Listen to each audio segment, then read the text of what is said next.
हम्म।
ओ वैदिकी अमृत ध्यान साधना प्रभात सत्संग में आप सभी साधक साधिकाओं का, उपासक उपासिकाओं का हार्दिक स्वागत है।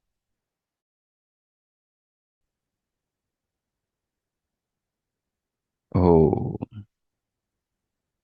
वैदिकी अमृत ध्यान साधना प्रभात सत्संग में आप सभी साधक साधिकाओं का हार्दिक स्वागत है। आइए पूर्व की भांति आज के ब्रह्म मुहूर्त में, आज की ब्रह्म वेला में भी हम उन महान प्रभु पार ब्रह्म परमेश्वर के दिव्य महान स्वरूप का ध्यान करते हुए उन्हें अपने जीवन में, संसार में, शरीर में अनुभव करने का प्रयास करें।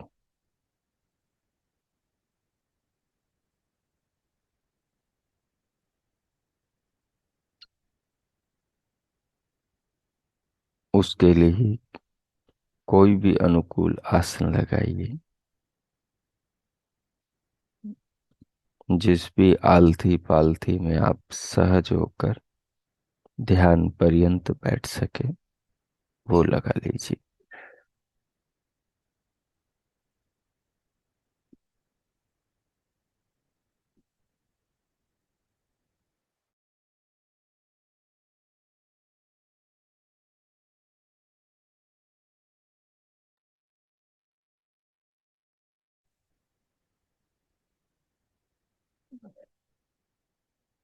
आसन लगाकर ध्यान की मुद्रा बनाकर दोनों हथेलियों को गोद में रखते हुए कमर, पीठ और गर्दन को सीधा रखते हुए मुखमंडल पर प्रसन्नता, हृदय में प्रभु के प्रति सद्भावना, श्रद्धा,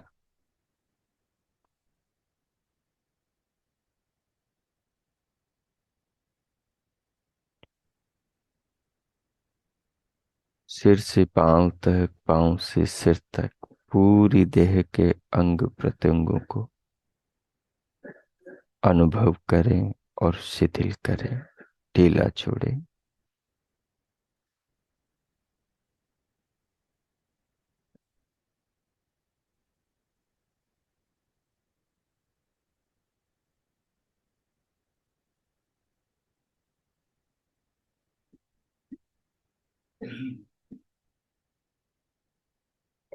शरीर को अनुभव करते हुए बाहर से भीतर आने वाली श्वास को, प्राणों को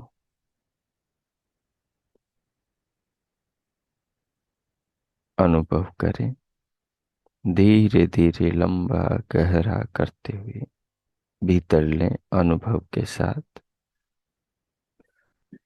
श्वास को भीतर भर के फिर उसे रोकें, अनुभव के साथ रोकते हुए दिव्यनाद का अनुभव करें, दिव्यनाद सुने और भ्रिकुटी में दिव्य प्रकाश को देखें।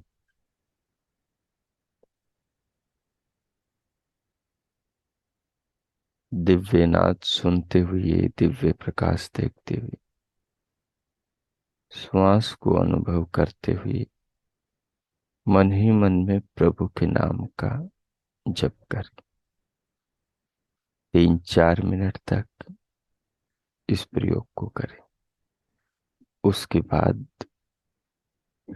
5-7 मिनट अपनी स्वेच्छा से कोई भी प्रयोग करें, ईश्वर से संबंधित, जैसे हमने कल किया था। शरीर से संसार को जोड़कर, आत्मा से परमात्मा को जोड़कर, पिंड से ब्रह्मांड को जोड़कर, परमात्मा की रचना, परमात्मा की व्यवस्था को संसार में देखें और उसकी सत्ता, उसके अस्तित्व के प्रति अपने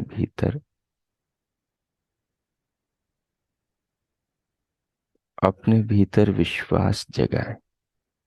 जब हम परमात्मा की व्यवस्था को देखते हैं, उसका विचार करते हैं, तो उसकी सत्ता के प्रति हमारे अंदर दृढ़ आस्था भाव पैदा होता है। वही आस्था भाव हमें उसको जानने की ओर आगे बढ़ाता है। सो मैं मौन होता हूँ।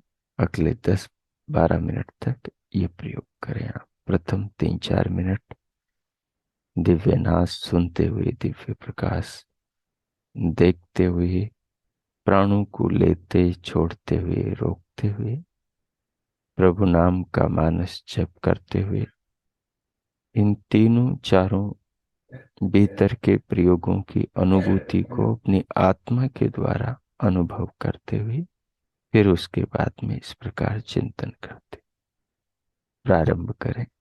ओ कीजिए।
हो। हो। इस प्रकार प्रभु का ध्यान करते हुए संसार और शरीर में, जीवन और जगत में, पिंड और ब्रह्मांड में भगवान की व्यवस्था, उनके नियम, उनके द्वारा बनाए नाना पदार्थों के कार्यों का अवलोकन करते हुए भगवान के प्रति अपने हृदय में आस्था भाव जगाते हुए अब स्वयं को भीतर से बाहर स्क्रीन पर लाए। दोनों हथेलियों का परस्पर घर्षण करें। मुखमंडल का स्पर्श करें और उंगलियों के मध्य से पलकें खोलते हुए फिर भीतर से बाहर स्क्रीन पर आए।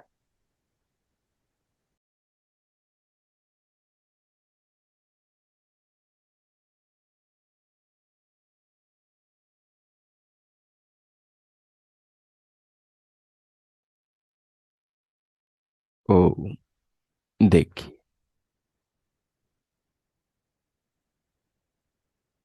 ध्यान उपरांत स्वाध्याय के क्रम में गीता का हमारा द्वितीय अध्याय का विगत दिवस 27वां श्लोक चल रहा था। 27वें श्लोक में श्री कृष्ण भगवान अर्जुन को आत्मा और शरीर के भेद को समझा रहे हैं।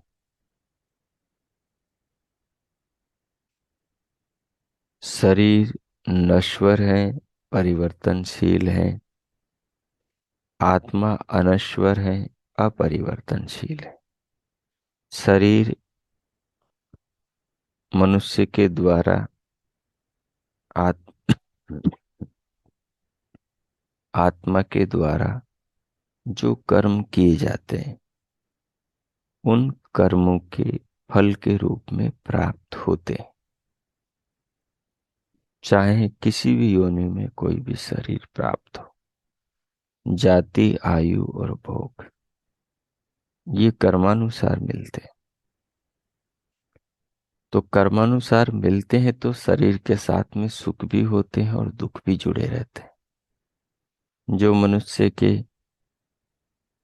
पीछे किए हुए कर्म है उन कर्मों के अनुसार उसे अच्छे कर्मों के अनुसार सुख मिलते हैं जीवन में, बुरे कर्मों के अनुसार दुख मिलते हैं। बुद्धि भी कर्मों के अनुसार मिलती है, संस्कार भी कर्मों के अनुसार। जिस आदमी ने पिछले जन्म में अच्छे संस्कार बनाए हैं अच्छे काम करके, तो उसके अच्छे संस्कारों से उसकी बुद्धि विशेष होगी अगले जन्म में। और बुद्धि विशेष होगी तो आधे दुख तो वैसे ही जीवन में नहीं, क्योंकि बुद्धि से बहुत सारे दुख आदमी के दूर हो जाते। आदमी में अच्छी समझदारी होती, नासमझी में बहुत जीवन में दुख आते और उसको प्रत्यक्ष आप अपने जीवन में अनुभव कर सकते हैं, अन्यों के जीवन में अनुभव कर सकते हैं कि नासमझी में कितने दुख आते। छोटी छोटी बातों पर लोग लड़ते झगड़ते हैं, राग द्वेष में उलझे रहते हैं, तनाव में, डिप्रेशन में, अवसाद में चले जाते। ज्ञान न हो, बुद्धि न हो तो खाने पीने पर आदमी का नियंत्रण नहीं रहता, अपनी स्थिति को देखता नहीं। जो बीमार हैं, रोग हैं, उस रोग को बढ़ाने वाली वस्तुओं को खा जाता है, तो उससे फिर क्या होता है, और ज्यादा दुख बढ़ जाता है। जिन लोगों के साथ विचार नहीं मिलते उनके साथ बैठने उठने लग जाता है, उनके साथ लेन देन कर लेता है, भावुकतावश, दयालुपनेवश, तो फिर बाद में दुख पाता है। और जिसका विवेक हो, बुद्धि हो जिसके पास, अच्छे बातों के, सिद्धांतों के, वस्तुओं के, स्वभावों के, व्यक्तियों के संस्कार हो, तो फिर वो व्यक्ति क्या करते हैं, दूर से चीजों को देखते हैं, दूर से लोगों को देखते हैं, उनके व्यवहारों को देखते हैं, और उनको देख करके उनसे दूर से दूर हो जाते हैं, क्योंकि उन्हें पता है कि ये ऐसे हैं, तो उनके संपर्क में रहने से ऐसा ही होगा।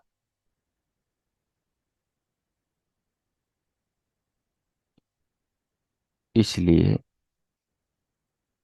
जैसे हम कर्म करते हैं, उन कर्मों के हिसाब से ही हमें जाति, आयु, भोग मिलता है। जाति का मतलब शरीर, कर्मानुसार, और उस शरीर के अनुसार आयु, और उस शरीर के अनुसार भोग।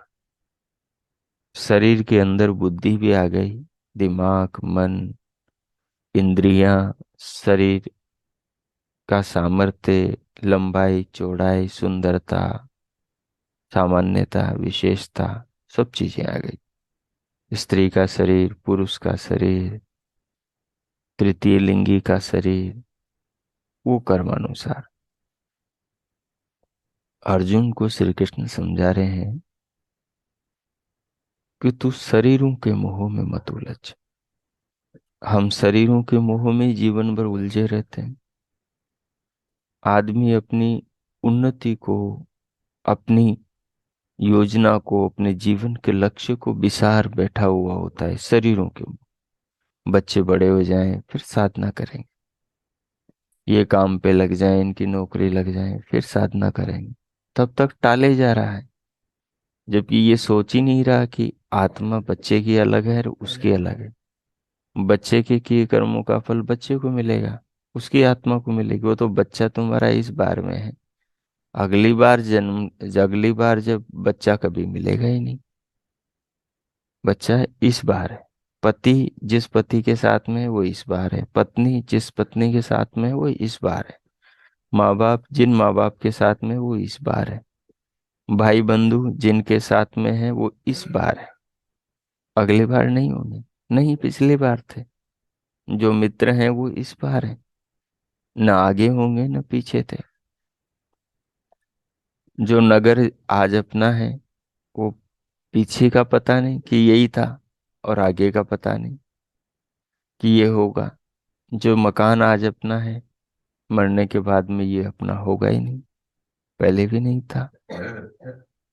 जो घर में चीजें हैं, वस्तुएं हैं, साधन हैं, वो पहले भी नहीं थे और अब भी नहीं थे। ये जो राजपाट सब कुछ न पहले था न अब है, न आगे होंगे।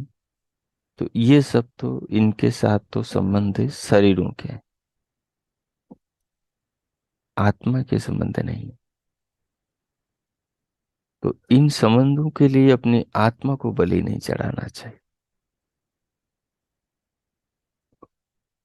और बच्चों को भी उस राह पर, अन्य स्वजनों को भी उस राह पर चलाना चाहिए, जिससे उनका आत्मा बलवान हो, उनको आत्मलाभ प्राप्त हो। क्योंकि आत्मा जैसे संस्कार होंगे, उन्हीं संस्कारों के हिसाब से काम करेगा, वैसे ही योनियों में जाएगा। चाहे बच्चे का हो, चाहे पति पत्नी का हो, चाहे माँ बाप का हो, चाहे घर के अन्य सदस्यों का हो, जैसे उनके संस्कार हैं उन संस्कारों। अब बच्चे को तो बहुत समझा रहे हैं आप, लेकिन वो तो समझता ही, मानता ही नहीं आपकी बात। वो उसकी अपनी तर्ज पे चलता है, उसकी अपनी सोच समझ है, उसकी अपनी दूरदर्शिता है, उसके अपने संस्कार है। आप उसके लिए आप रोते धोते रहेंगे तो फिर आपकी उन्नति नहीं होगी। बुढ़ापा आ जाएगा धीरे धीरे, फिर बुढ़ापे में क्या करेंगे? जीवन, जवानी गवा दी बच्चों के लिए। इसलिए आत्मा और शरीर के अंतर की जहाँ स्पष्टता मनुष्य की बुद्धि में आती है, तो उससे आसपास की बहुत सारी चीजों में वो सुलझता चला जाता है, अपने आप को सुलझा लेता है। जहां जहां उलझन है, सब उलझनों को ठीक कर लेता है। जैसे कर्म करेगा वैसे संस्कार बनेंगे। और जैसे संस्कार बनेंगे वैसा ही आगे फल मिलेगा। अब यदि अर्जुन कायरता का, धर्म का, कर्तव्य का पालन नहीं करता है तो उसको दोष लगेगा, समाज में अपयश फैलेगा। और अगले जन्म में, क्योंकि कर्तव्य का पालन नहीं किया तो कर्तव्य पालन से मिलने वाला फल भी नहीं मिलेगा, तो अगले जन्म में भी दुख मिलेगा, इसमें भी दुख मिलेगा। इसमें इसलिए दुख मिलेगा क्योंकि वो लड़ेगा नहीं तो युद्ध नहीं जीतेगा, युद्ध जीतेगा नहीं तो राजपाट भी नहीं मिलेगा। तो शरीर और आत्मा, जड़ और चेतन के ज्ञान के द्वारा अर्जुन को इस मोह से बाहर निकलने का एक अवसर प्रदान कर रहे हैं। जो मर गए हैं उनके प्रति भी आसक्ति, ये लगाव, मोह के भाव को त्यागने की बात कर रहे हैं। जो आगे मरेंगे उनके प्रति भी अपने आप को पहले से ही स्थिर और तटस्थ करने की बात कर रहे हैं।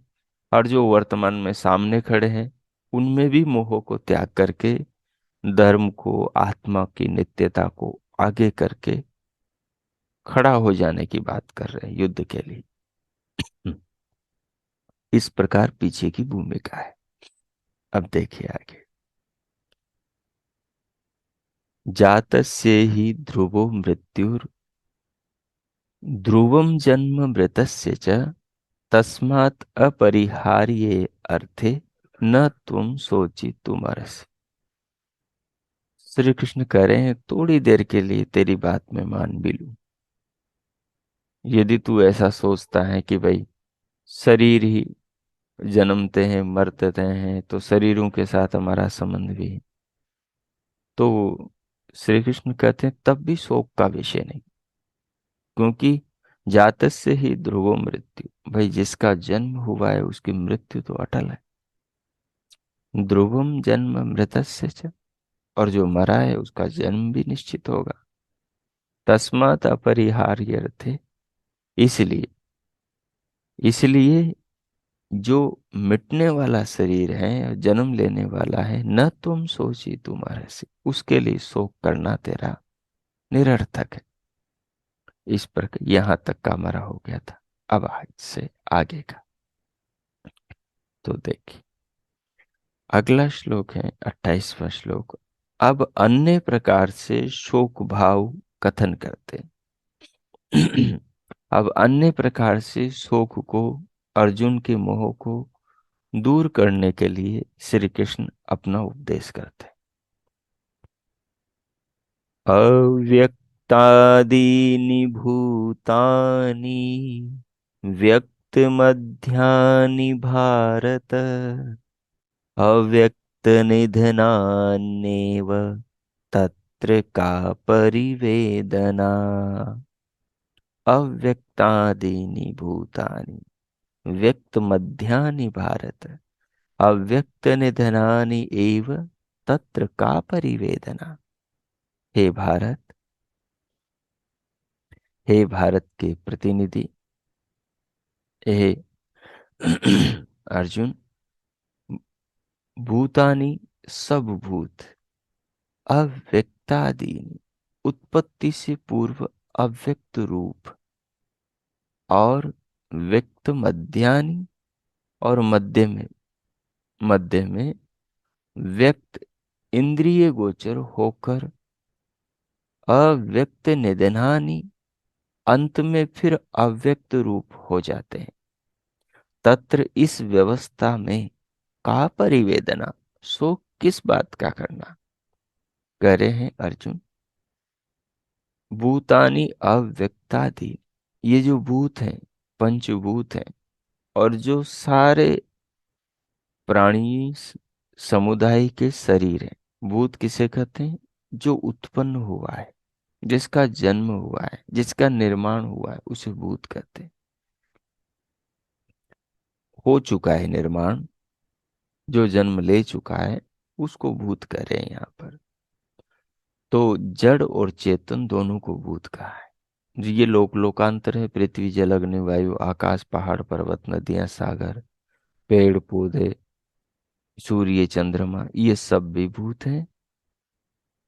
और जो भूतों से बने हैं, जैसे सूर्य चंद्रमा, पहाड़ पर्वत नदियां, वैसे प्राणियों के शरीर भी बने हैं, तो ये भी भूत है।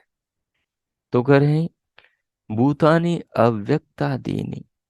बोले ये सारे भूत भूत उत्पत्ति से पूर्व,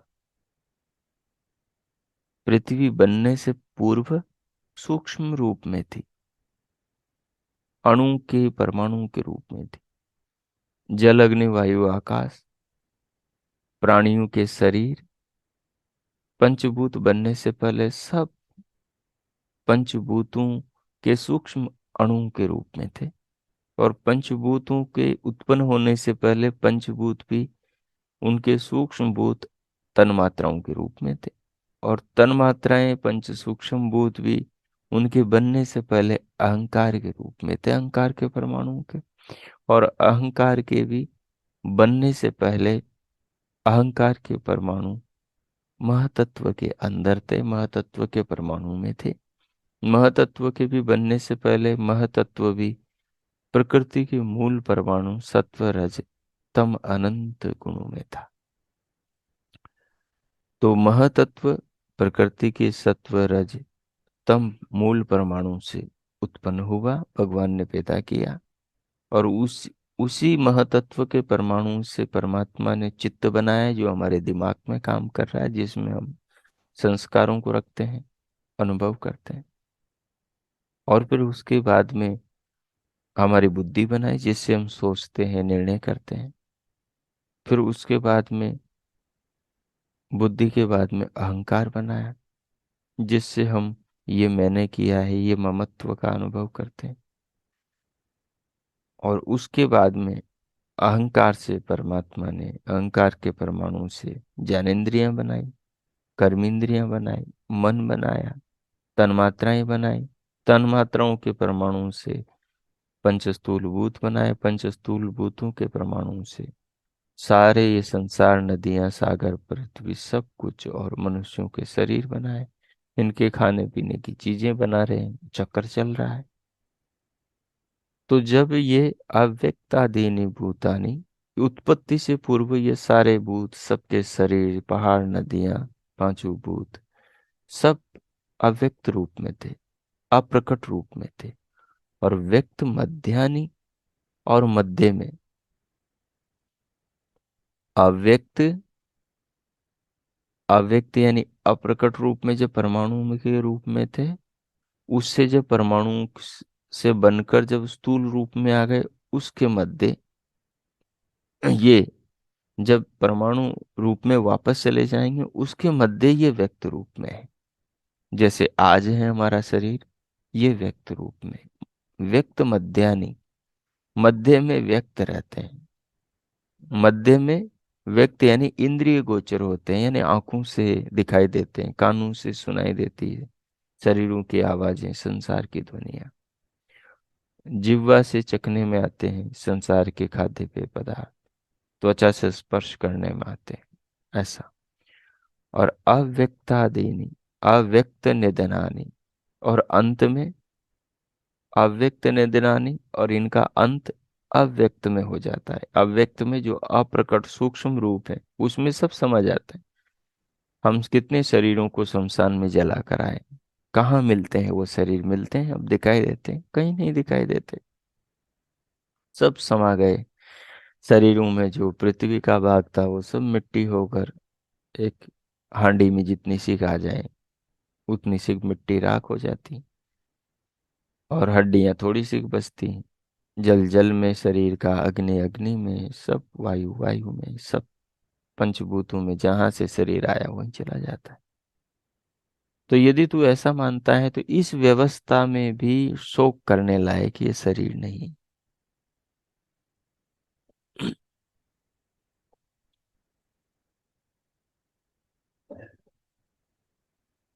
आचार्य शंकर ने इस पर लिखा है, शंकर भाष्य में इसके यह अर्थ किए गए हैं कि इस मिथ्या भ्रांतिपूर्ण विश्व वर्ग का क्या शोक करना। अब यहाँ ये बात गलत है।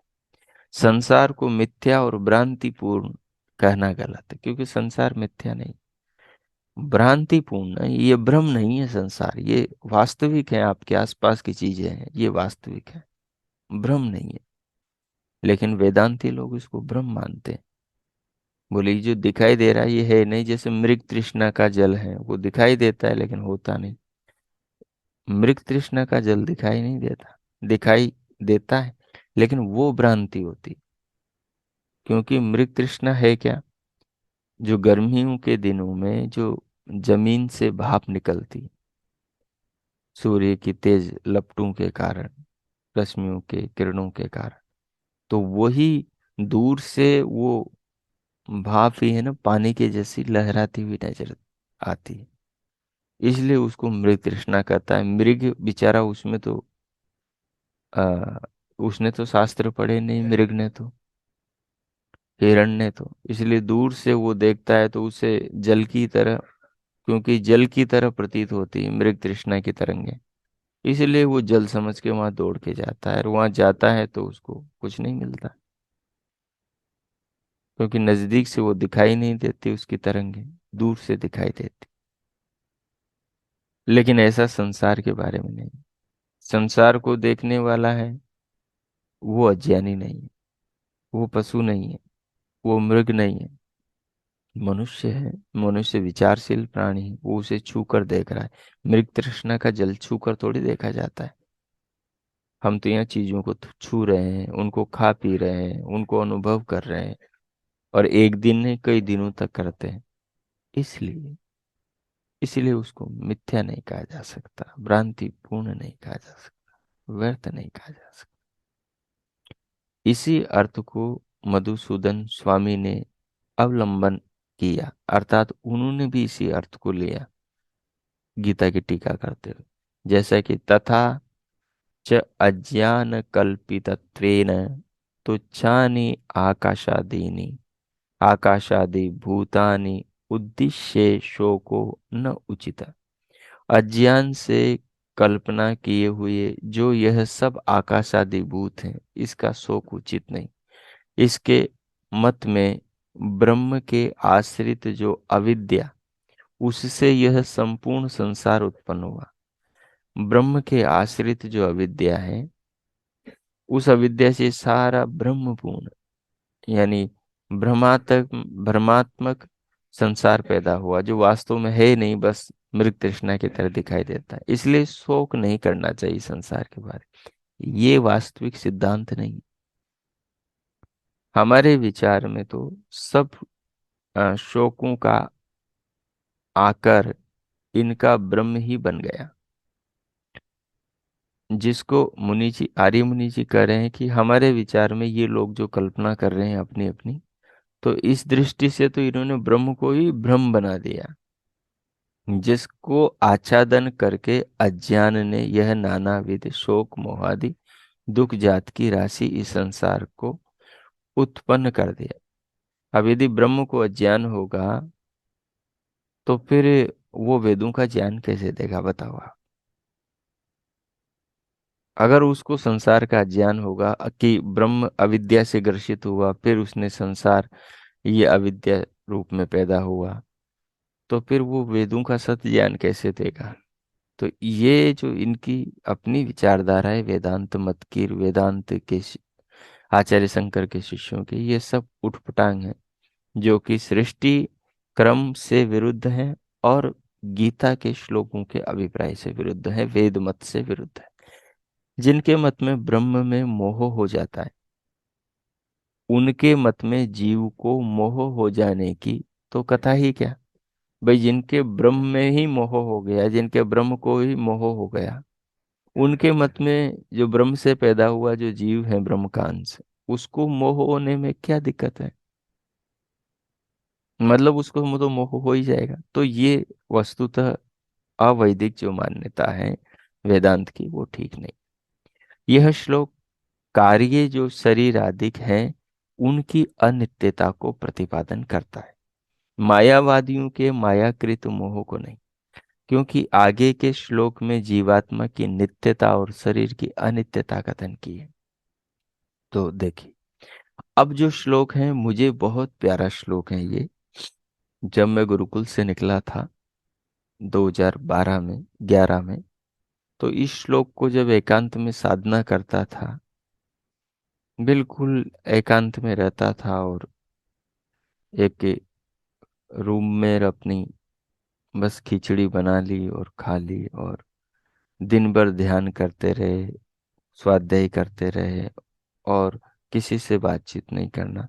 उस समय इस श्लोक का बहुत दिनों तक स्मरण किया, विचार किया।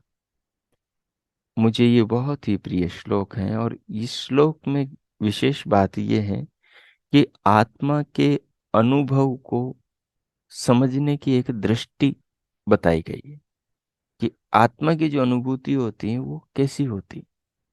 तो देखिए, आश्चर्यवत् पश्यति कश्चित् एनम् आश्चर्यवत् वदति तथैव च अन्यः। आश्चर्यवत् च एनम् मन्ये य एनम् अन्यः शृणोति श्रुत्वा अपि एनं वेद न चैव कश्चित्।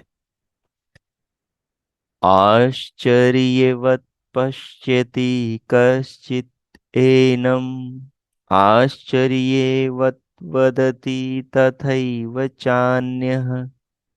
आश्चर्येवच्चैनमन्यः शृणोति श्रुत्वापि एनं वेद न चैव कश्चित्।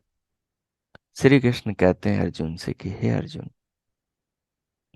जिस आत्मा का गूढ़ स्वरूप मैं तुझे बता रहा हूं, इस आत्मा की जो अनुभूति होती है वो बड़ी विचित्र है। उसको साधारण पुरुष प्राप्त नहीं कर सकते। जब तक उस आत्मा के स्वरूप को नहीं समझा जा सकता तब तक उसकी अनुभूति समझ में ही नहीं आती। उसकी अनुभूति जिनको होती है उनको कैसी होती है? तो श्री कृष्ण कहते हैं कश्चित, कोई बिरला, एनम, इस आत्मा को, आश्चर्यवत यानी अद्भुत के समान, आश्चर्यवत यानी अद्भुत के समान, मतलब जिसे अनुभव किया जा सके, कहा ना जा सके। जैसे गुड़ खाते हैं तो गुड़ को हम मीठा कह देते हैं, लेकिन हम जब अ, आम खा रहे हो तब भी कोई पूछे तो यही बोलते हैं, हाँ आम कैसा है, मीठा है। शक्कर पारे खा रहे हो तो क्या कहते हैं, कोई पूछे तो मीठे हैं। या घर में कोई माता जी ने कोई खाने की चीज बनाई हो, गुलगुले बनाए हो, पोहे बनाए हो, मालपुए बनाए हो, तो पूछने पर क्या कहते हैं कि एक मीठे बने हैं क्या, तो हम कहते हैं हाँ मीठे बने हैं। तो सब चीजों को मीठा ही बोलते हैं, लेकिन हर वस्तु की मिठास दूसरी वस्तु की मिठास से अलग है, अलग है। तो अभी हम ये कहें कि गुड़ गुड़ की मिठास को बताओ, वो अलग कैसी है। आम की मिठास को बताओ, अंगूर की मिठास को बताओ, बबू गोसे की मिठास को बताओ, संतरे की मिठास को बताओ, इनकी मिठास को अलग अलग मुझे बताओ। बता सकेंगे आप? नहीं बता सकेंगे। स- नहीं बता सके, लेकिन अनुभव, आपका अनुभव कहेगा कि नहीं, हमने अनुभव किया है, इनकी मिठास सबकी अलग अलग। और अनुभव हो गया, उसको हम बता नहीं सकते, लेकिन हाँ हमने अनुभव कर लिया।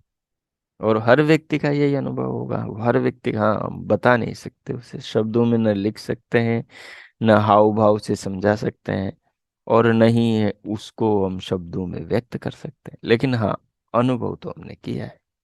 वैसे ही श्री कृष्ण कहते हैं कि कश्चित एनम आश्चर्यवत, कोई इस आत्मा को आश्चर्यवत, अद्भुत के समान, पश्यति, देखता है। यहाँ देखता का अर्थ आंखों से देखता नहीं है। पश्यति का मतलब जानता है, आत्मा को जानता है, बुद्धि से जानता है, बुद्धि से देखता है। च और च और अन्य, कोई आश्चर्यवत, अद्भुत के समान, वदति, कथन करता है। और कोई आत्मा को कहता है तो कैसे कहता है? आश्चर्यवत, बताता बताता मौन हो जाता है, बताता बताता बोल नहीं पाता है, शब्द मुंह से निकल नहीं पाते हैं, ऐसा लगता है कि वो कुछ कहना चाहता है लेकिन कहा नहीं जा रहा है शब्दों में। ऐसा आत्मा का स्वरूप है। फिर कहा अन्य कोई, और कोई अन्य आश्चर्यवत आश्चर्य के समान एनम इसको सुनोती सुनता है। अब अभी आप सुन रहे, क्या समझ में आ रहा है कि आत्मा की अनुभूति कैसी होती? तो वो बोले सुनने वाले भी इसको आश्चर्यवती सुनते हैं। और श्रुत्वा अपि एनम, और इस आत्मा को सुनकर भी इसके तत्व को, इसके तत्व को न च एव कश्चित वेद, निश्चय करके कोई नहीं जानता। निश्चय करके इस आत्मा को पूरा पूरा माप तल तोल करके कोई नहीं बता सकता। ये गीता का एक बड़ा ऊंचा दर्शन है। और इसको 2011-12 में मैंने बहुत गुनगुनाया और बहुत विचारा। और उस समय एकांत में रहते हुए इसकी रूपरेखा पर कई बार प्रयोग भी लगातार करके देखे। उस समय के कई अनूठे अनुभव भी हुए। अभी आत्मा निराकार है, आत्मा साकार है, क्या है कैसा है, शब्दों के अंदर बड़े इस पर चर्चाएं और बड़े संवाद हुए हैं विद्वानों के बीच में। और कई बार आप लोगों के भी प्रश्न होते ही हैं कि भाई आत्मा को बताओ, ये निराकार है, ये क्या है वो। तो फिर मैं टाल दिया करता हूँ ये कह के कि जब मुक्ति होगी अपनी, जब समाधि लगेगी, तो खुद आत्मा जब अनुभव में आ जाएगा तब पता लग जाएगा कि आत्मा कैसा है। अभी से उसको लेकर न चिंता करें, न इधर उधर भाग दौड़ करें, समय खराब करें, न व्यर्थ का विवाद करें। अभी जो आत्मा तक पहुंचाने वाली जो बातें हैं, जो सिद्धांत हैं, जो आ, प्रयोग है, अभी उनको करें, उनकी प्राथमिकता है। अभी समय छत की बातों में न लगाएं। अभी तो सीढ़ियों पर चढ़ने का प्रयास करें। सीढ़ियों पर चढ़ने की आ, निरंतर कोशिश करें, यानी यम नियमों का पालन करें। ठीक है। तो यहाँ आत्मा के बारे में ऐसा बताया। अब मुनि जी भी लिखते हैं, तो देखें। यह श्लोक इस अभिप्राय से कथन किया है कि अनेकदा सुनने पर भी केवल श्रवण मात्र से आत्मा का यथार्थ तत्व प्रतीत नहीं होता, क्योंकि वह अति सूक्ष्म होने से दुर्गम है, दुर्जेय है। अतएव कई एक लोग शरीर को, कोई इंद्रियों को, और कोई प्राणादिकों को ही आत्मा मान लेते हैं। शरीर की जो अनुभूति होती है ना, उसी को आत्मा मान लेते हैं। कह देते हैं मुझे आत्मा का अनुभव हो गया। कई लोग प्राण की अनुभूति को ही आत्मा मान लेते हैं, मुझे आत्मा का अनुभव। और तो और कई लोग तो शरीर में जो प्रकाश दिखाई देता है, ये पौराणिक संप्रदाय वाले जो कई महानुभाव, कई साधक भी हैं। पीछे शायद वो 3-4 साल पुरानी बात होगी, लॉकडाउन के पहले की बात थी। एक माता जी थी, पौराणिक संत थी। तो वो कहा करती थी मुझे आत्मा की अनुभूति हो गई। वो कृष्ण जी की भक्त थी। मैंने कहा माता जी कैसी अनुभूति हुई आपको? बोले कि मुझे भ्रुकुटी में प्रकाश दिखाई देता है, ज्योति दिखाई देती, वही आत्मा है। मैंने कहा ठीक है। मैंने कहा प्रकाश तो, आत्मा तो निराकार होती, उसका तो प्रकाश कैसे होगा? एक स्वामी जी थे, वो भी ऐसा मानते हैं कि आत्मा का प्रकाश होता है। अब तो स्वामी जी महाराज नहीं रहे। वो पति पत्नी थे और उनका बड़ा 16 साल का ब्रह्मचर्य का दोनों पति पत्नी का अनुभव था। तो स्वामी दयानंद जी की सारी किताबों पर उन्होंने अंडरलाइन कर रखी थी कि देखो महर्षि ने लिख रखा है कि ईश्वर जो है वो प्रकाश स्वरूप है, आत्मा प्रकाश स्वरूप है। मुझे आत्मा का साक्षात्कार हो गया क्योंकि मुझे भ्रिकुटी में ज्योति के रूप में आत्मा दिखाई देती। एक स्वामी जी, पूज्य स्वामी केवलानंद जी महाराज हैं, यहाँ यहाँ रहते हैं हरिद्वार के अंदर। तो ज्वालापुर आश्रम में। हाँ हाँ हाँ, ज्वालापुर में। तो वो भी ऐसा मानते हैं कि उनको आत्मा का साक्षात्कार हो गया। म्यूट रखे माता जी। तो आत्मा का साक्षात्कार हो गया और वो हृदय में ज्योति के रूप में दिखाई देती। कौन से हृदय में? छाती वाले हृदय में, जो उनका मानना है। जबकि वेदों के अनुसार आत्मा का स्थान छाती वाला हृदय है ही नहीं। पहली बात। तो मस्तिष्क गत जो हृदय है उसी में आत्मा का निवास है। स्वामी दयानंद जी का जो प्रमाण मिलता है, वो स्वामी जी ने ऋग्वेद आदिवासी भूमिका संस्कृत में लिखवाई थी, हिंदी में नहीं लिखवाई। हिंदी में तो पंडितों ने संस्कृत का अनुवाद किया था। तो इसलिए संस्कृत में स्वामी जी ने वहां लिखा ही नहीं। वो जो श्लोक मिलता है उपनिषद का, उस श्लोक का सीधा वो अभिप्राय निकलता ही नहीं जो वहाँ हिंदी में लिखा है। और महर्षि ने तो संस्कृत में लिखा है, तो इसलिए विद्वानों ने उसको नकार दिया कि ये स्वामी जी की नहीं है कथन। और विद्वानों ने मिलकर उसको स्पष्ट किया, जिसमें उदयवीर जी हैं जो दर्शनों के बहुत बड़े विद्वान हैं, पंडित क्या युधिष्ठिर जी मीमांसक आदि हैं, तो सब एक मत है जो बड़े विद्वान है कि आत्मा का निवास स्थान मस्तिष्क है।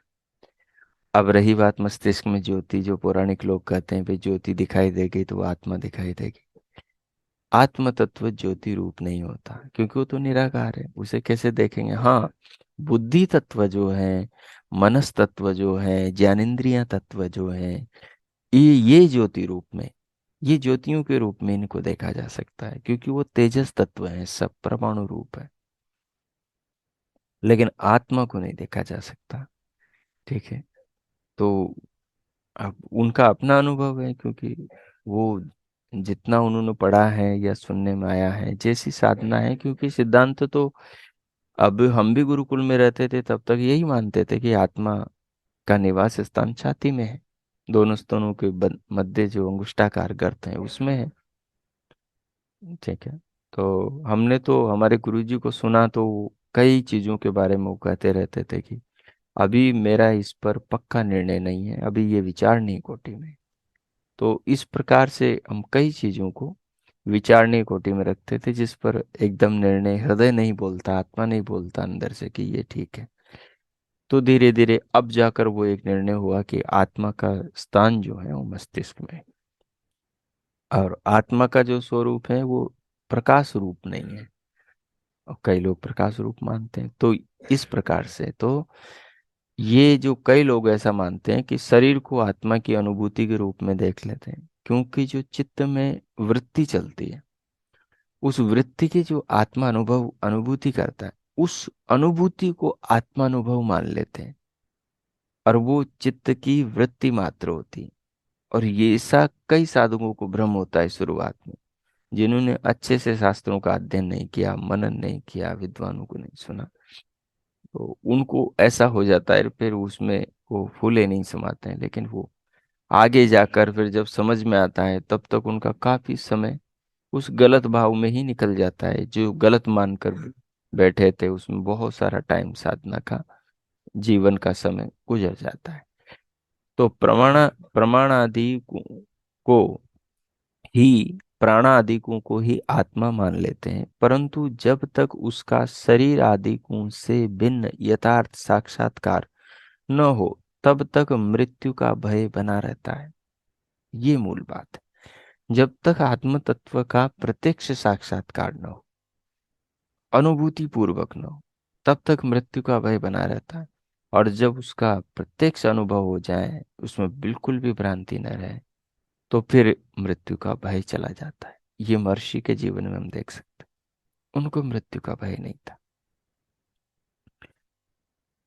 उनको मृत्यु का भय नहीं था। लेकिन कई हमारे साधक हैं जो, उनको मृत्यु का भय नहीं है।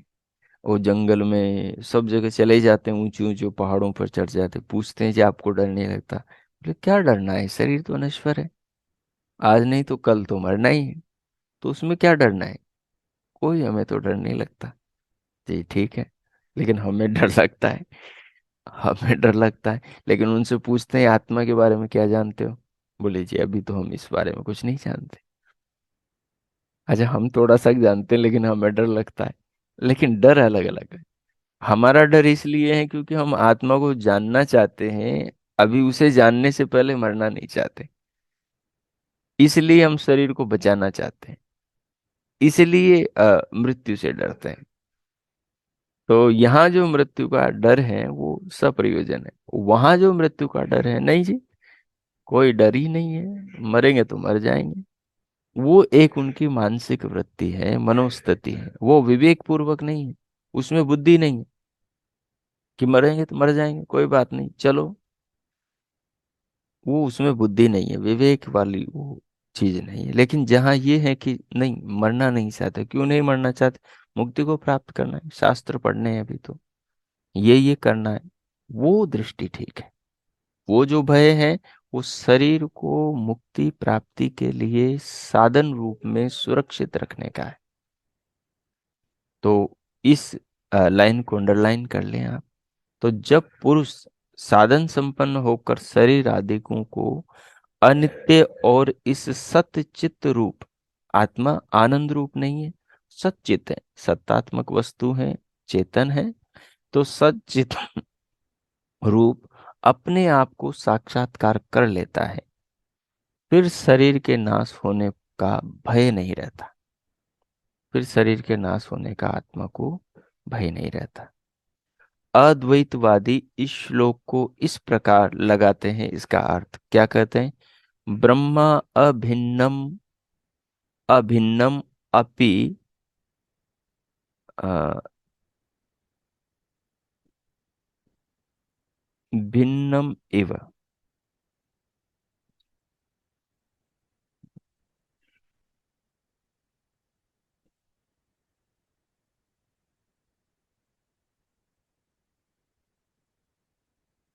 यह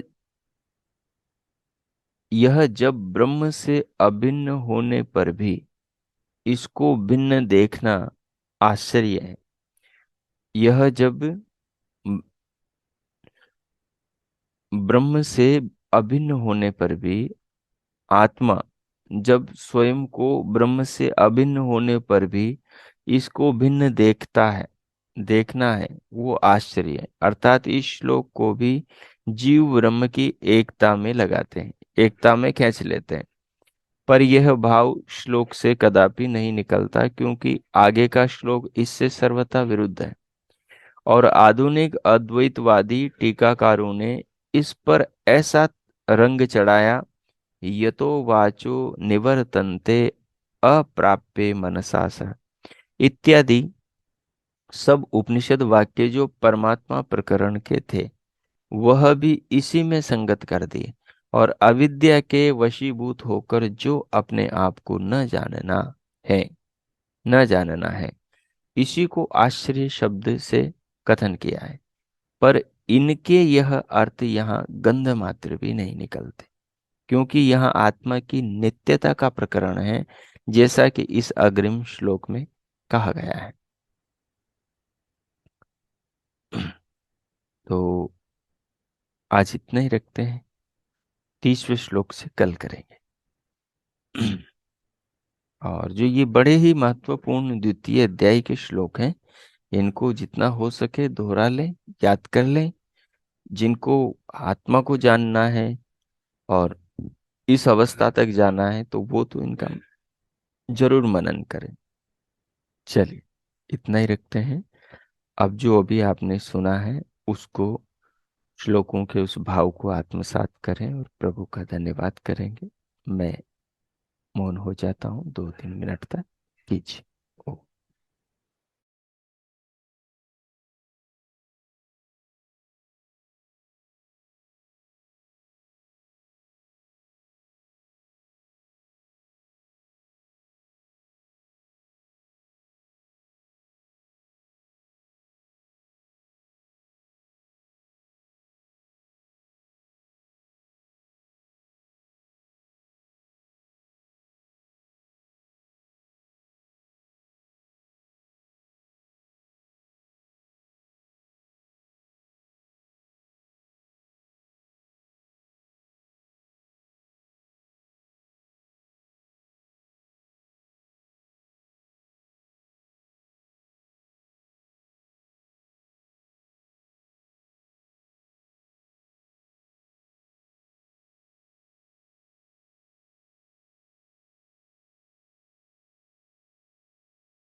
हो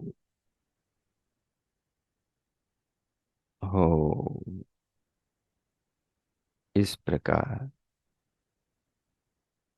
गीता के इन महान श्लोकों के भाव को आत्मसात करते हुए, प्रभु का धन्यवाद करते हुए, प्रभु के महान स्वरूप को, उनकी महान कृपा रूपी इस महान जीवन को, मनुष्य देह को अनुभव करते हुए भगवान के प्रति हृदय में आस्था, श्रद्धा, आदर अनुभव करें।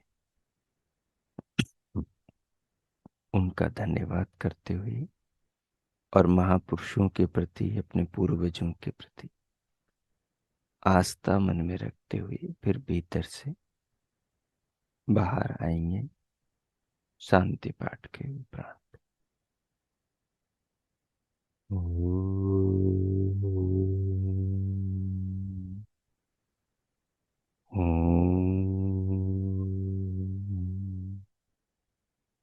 ओम शांति शांति शांति। ओम।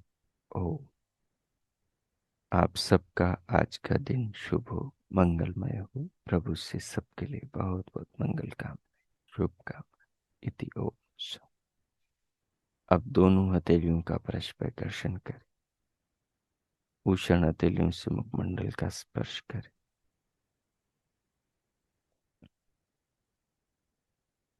और फिर उंगलियों के मध्य से पलकें खोलते हुए भीतर से बाहर स्क्रीन पर आ जाए। और अब किन्हीं का कोई प्रश्न हो तो पूछ सकते हैं। उनका स्वागत है। ओ